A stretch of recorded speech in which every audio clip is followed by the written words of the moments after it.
हमारे हर एक डॉक्यूमेंट्स यहाँ के बने, आधार कार्ड है, इलेक्शन कार्ड है, राशन कार्ड है, हमारा डोमिसाइल है मेरी यहाँ की, बाकी सारे डॉक्यूमेंट्स मेरे बने। अब मैं यहाँ से कहाँ जाऊँगा? मेरा 10th भी यहाँ से हुआ है, 12th भी मेरा यहाँ से हुआ है, मेरा बैचलर चल रहा है। मुझे यहाँ 40 साल हो गए हैं भैया, 40 साल से मैं यहाँ रह रही हूँ। मेरे बच्चे 3 हैं, तीनों की शादियाँ मैंने की हैं, पढ़ा इन्होंने इधर ही है। हमने क्या खता की है कि हमें इतनी सख्त सजा दे रहे हैं? ये मासूम बच्चे सफर में इन्होंने इतना अजाब उठाया कि हमने कुछ नहीं खाया है। जम्मू कश्मीर के पहलगाम में आतंकी हमले के बाद मोदी सरकार ने भारत में रह रहे पाकिस्तानी नागरिकों को देश छोड़ने का आदेश दिया है। इस आदेश के बाद से हर दिन अटारी वाघा बॉर्डर पर भावुक होकर पाकिस्तान लौट रहे कुछ लोगों ने अपने दर्द भरे अनुभव को साझा किया। यहाँ 17 सालों से भारत में रह रहे पाकिस्तानी नागरिक ओसामा ने भारत सरकार से अपील की कि वो उनके जैसे लोगों को कुछ समय दे।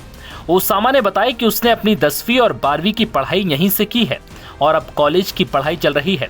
ओसामा ने कहा कि उसके पास आधार कार्ड, पहचान पत्र, निवास प्रमाण पत्र भी है और उसने वोट भी डाला है। उसके सारे डॉक्यूमेंट्स यहीं के हैं। ऐसे में अब उसे अचानक पाकिस्तान भेजा जा रहा है। ओसामा है। कहाँ से रहने? मैं उड़ीसा आया हूँ इस टाइम।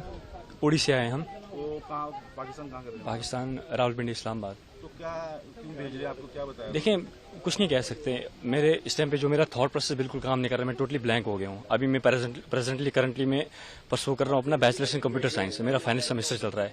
जून में मेरे एग्जाम्स थे, तो मेरे कुछ और प्लान्स थे कि एग्जाम्स खत्म करके मैं जॉब्स के लिए, इंटरव्यू के लिए मैं प्रिपेयर कर रहा था। लेकिन अचानक से सब चीज़ होना, ठीक है, ये बहुत अफेक्ट करती है। तो मेरा इस टाइम थॉट प्रोसेस बिल्कुल डिस्टर्ब हो गया है। ठीक है, मेरे को नहीं पता रिएक्ट कैसे करना है, क्या है क्या नहीं। अब जो चीज़ वहाँ पे हुई, किसने करी, क्या है क्या नहीं, वो किसका हक बनता है? एजेंसीज का हक बनता है उनको अच्छे से रिसर्च करके डीप उनका वो एनालाइज करके उनका आउटपुट देना।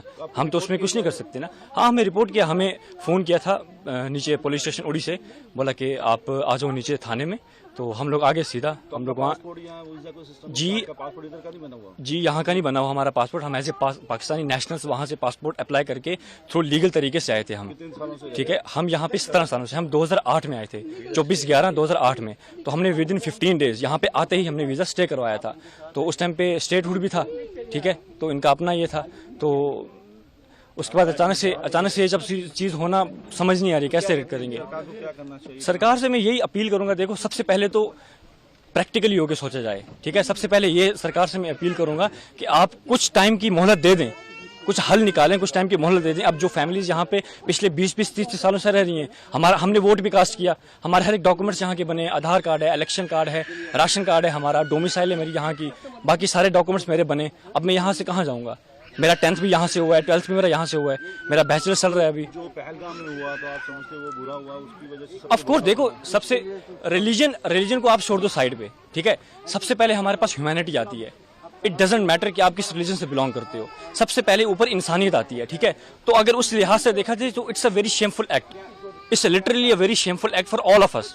ठीक है, तो इसके लिए कोई वर्ड्स नहीं है। ऑफ कोर्स हम सभी कश्मीरी भाई, हम हिंदुस्तानी भाई सारे इस चीज को, इस इंसिडेंट को हम कंडेम करते हैं, हम इसके बिल्कुल खिलाफ हैं। अब सरकार को मैं यही, देखो सबसे पहले तो सरकार को मैं ये मांग करता हूँ कि जिन्होंने भी ये चीज करी, आप उनको अच्छे से देखें, खोजें, उसके बाद उनके अगेंस्ट प्रॉपर एक्शन लें। हम आपके साथ खड़े हैं। दूसरी चीज, मैं इन फैमिलीज के माध्यम से यहाँ तो ये बोलना चाहूंगा कि हमें मोहलत दी जाए, ठीक है, प्रॉपर एक हल निकाला जाए। अब मेरी एग्जांपल ले लें, मैं कहाँ जाऊँगा?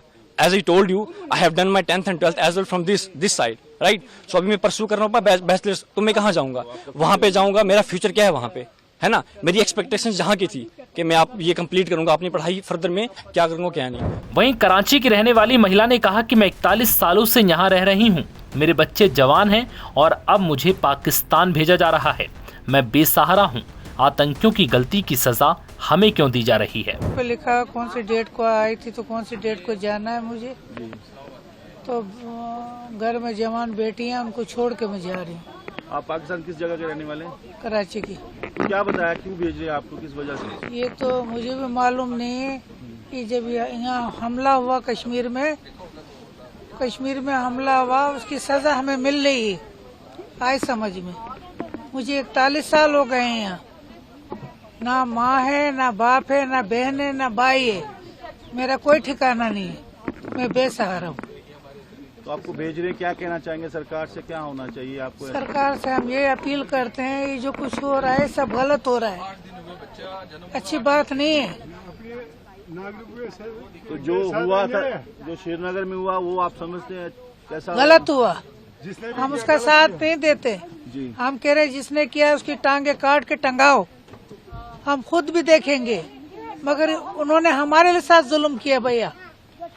हमें बच्चे जवान लड़कियां छोड़नी पड़ी है, कल को उनकी शादी होगी, माँ बाप को ढूंढेंगे वो, मैं क्या जवाब दूंगी? तो क्या कहना चाहते सरकार? मैं ये कहती हूँ, सरकार से अपील करना चाहती हूँ, जो हमारे साथ हो रहा है आप ये मत करिए, ये हो रहा है गलत, मेहरबानी करके हमारे पे कोई रहम खाइए। आप पाकिस्तान किस जगह की रहने वाले? कराची की। वहीं एक और महिला ने बताया कि हमें अचानक बोला गया कि अब आपको यहाँ से निकलना होगा। ऐसे में अब हम कहाँ जाएंगे? सुनिए उन तमाम महिलाओं को जिन्होंने भारत छोड़ने से पहले अपना दर्द बयां किया। मुफजाला है। कहाँ के रहने वाले आप? मैं मुजफ्फराबाद की रहने वाली हूँ, लेकिन मेरी शादी बारामूला में हुई है 6 साल पहले। मैं सऊदी अरब थी, सऊदी अरब से मैं यहाँ पर आई हूँ जब मेरे दोनों बच्चे यहीं पैदा हुए हैं। तो ये अभी 40-50 दिन की ही है। तो हमें जो है कल परसों रात को अचानक इन्होंने बोला, क्योंकि हम एक लीगल तरीके से यहाँ पर लॉन्ग टर्म वीजा के थ्रू जो है वो स्टे कर रहे थे। 3 साल से मुसलसल हम एप्लीकेशन फिल कर रहे हैं, लेकिन हमें वो एप्लीकेशन कभी एक्सेप्ट नहीं होती है। लेकिन हमारी वेरिफिकेशन होती है, हर साल वेरिफिकेशन होती है और हर साल हम एप्लीकेशन फिल करते हैं। और कल परसों रात को अचानक से इन्होंने हमें बोला कि जो है आपको निकलना है, क्योंकि आपकी एप्लीकेशन एक्सेप्ट नहीं हुई। और हम वेट कर रहे थे कब हमारी एप्लीकेशन एक्सेप्ट होगी, लेकिन एप्लीकेशन अभी तक हमारी एक्सेप्ट नहीं हुई। मगर स्टे हमें स्टे हुकूमत की तरफ से मिल रहा है, हर साल मिल रहा है। क्या आपको भेजा जा रहा है? हमें यही कहकर भेजा, हमें तो कुछ इस तरह बोला नहीं गया, हमें तो सिर्फ यही कहा गया कि आपको निकलना है यहाँ पे, क्योंकि हुकूमत का ऑर्डर है। तो और उसकी वजह जो है बारामूला में हालात हुए, उसको आप कैसे देखते हैं? बारामूला में उसमें पहलगाम में जो हुआ था, उसमें जो हालात हुए उसको हम टेररिस्ट एक्टिविटी ही कहेंगे, क्योंकि उसमें मासूम लोगों की जानें गई हैं। उसमें मासूम लोगों की जानें गई हैं, जो कि ऐसा होना नहीं चाहिए था। उन लोगों को कड़ी से कड़ी सजा मिलनी चाहिए और जरूर मिलनी चाहिए। और उनकी सजा आपको भुगतनी पड़ती है? ये गलत है, ये गलत है। ये तो इंसानियत के खिलाफ भी है ना, ये ह्यूमैनिटी के खिलाफ है। क्या चाहते हैं आप, क्या होना चाहिए? हम ये चाहते हैं कि जो है हमें क्यों जो है हमारे बच्चों को क्यों इस चीज की सजा दी जा रही है? हमें वापस अपने मुल्क में, अपने घर में वापस भेजा जाए। बच्चे हैं आपके? मेरे 2 बच्चे हैं, छोटे छोटे 2 बच्चे, एक 2 साल की है, एक 40 दिन की है। तो आपका पासपोर्ट पाकिस्तान का बना हुआ है? जी, मेरा पासपोर्ट पाकिस्तान का। शुक्रिया। मैं मुजफ्फराबाद कश्मीर से हूँ। मैं कश्मीर से कितने साल से यहाँ रह रहे हैं? मुझे 3 साल हुए हैं यहाँ पर, 2.5-3 साल हुए हैं। मेरा नाम परवीन अख्तर कहाँ है, से आप? हम बारामूला कानसपुरा से। तो पाकिस्तान से कब आए थे, कितने साल हो गए आपको आए हुए? कहाँ के रहने? मुझे यहाँ 40 साल हो गए हैं भैया, 40 साल से मैं यहाँ रह रही हूँ। मेरे बच्चे 3 हैं, तीनों की शादियाँ मैंने की हैं। पढ़ा इन्होंने इधर ही है, मोदी नगर में पढ़ा है, बाकी दिल्ली से पढ़ के आए हैं। बेटा जिद जो हो गए, हाँ, बेटा बाहर है, वो फॉरेन एक्सचेंज भेज रहा है इनको, हमारे हर तरफ से इनको फायदे हैं। तो हमने क्या खता की है कि हमें इतनी सख्त सजा दे रहे हैं? ये मासूम बच्चे सफर में इन्होंने इतना अजाब उठाया कि हमने कुछ नहीं खाया है, हमने कुछ नहीं खाया। क्या चाहते हैं, क्या होना है? हमारे हलक से उतरा ही नहीं कुछ। सरकारों से क्या चाहते हैं आप? कहाँ, किस सरकार से क्या चाहे, क्या देंगे? ये इस वक्त हमें दरबदर करके इस पुलिस वैन में हमारी बेइज्जती हुई है। ये हम बाइज्जत लोग हैं, हम बाइज्जत शहरी हैं, तो ये क्या कर रहे हैं हिंदुस्तान वाले, क्या कर रहे हैं? ये तो हम उनके मुल्क जो पहलगाम में अटैक हुआ उसको आप कैसे देखते हैं? हम उसको मजम्मत करते हैं। हम जो काम अच्छा नहीं होता उसको तो हम कहेंगे अच्छा नहीं है, क्यों नहीं कहेंगे? अगर आप उनको सजा दो, अगर हम एतराज करेंगे तो हम मुजरिम हैं। आप समझते उनकी गलतियां आपको भोगनी पड़ती है? हाँ जी, यही बात है। ये तो नहीं, मासूम शहरी को आप तंग तो नहीं कर सकते, इतनी अजियत तो नहीं दे सकते। कम से कम इंसान है हम, इंसानियत तो होनी चाहिए। वहीं एक और पाकिस्तानी नागरिक ने बताया कि वो 45 दिनों का वीजा लेकर आया था, अभी सही से 8 दिन भी नहीं गुजरे कि अब वापस जा रहे हैं। इधर इंडिया में कब आए थे, कितने दिन का वीजा लेके आए थे आप? मैं 45 दिन का वीजा लेके आया था, जी। अभी 7 दिन 8 दिन नहीं गुजरे हैं तो वापस जा रहे हैं। गवर्नमेंट वापस भेज रही है। कहाँ क्या करने आए थे? घूमने आए थे या किसी जगह? नहीं, इधर हमारी बहन है, भाई है, मामू है। कहाँ पे? नागपुर में भी है, दुर्ग में भी है, रायपुर में भी है। नागपुर हमको जाने दिया पहले, उधर 4 दिन रहे, 4 दिन के बाद निकाल दिया। अभी तो क्या क्या क्या इनको आपको वापस भेज रहे हैं? दुर्ग भी नहीं जाने दिया और रायपुर भी नहीं जाने दिया। उनका वीजा था। क्यों कहा उन्होंने वापस जाने के लिए? ये जो कश्मीर वाला मसला है ना, इसलिए बोल रहे हैं आप निकल जाए।